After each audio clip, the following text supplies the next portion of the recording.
Bakla.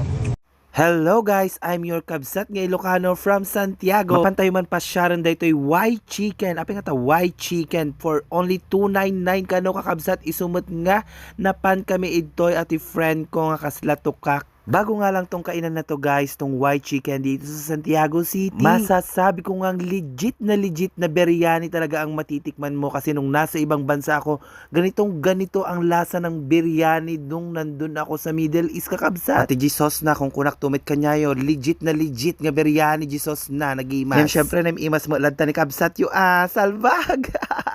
Tog man ni kabsat yun. More on take out dagayam kakabsat ngam no kahit mo mati ag dine in ket kasta nga oras ka nga mapanta awan ti atidug nga pila. Rabi insa ti atidug nga pila ditoy kakabsat. May kayo. Kaya kung naghahanap ka ng kakaibang lasa, dito ka na sa Y Chicken. Pumunta dito lang yan. Tabi niya lang ang Farmacia Navarro dito sa may Maharlika Highway Victory.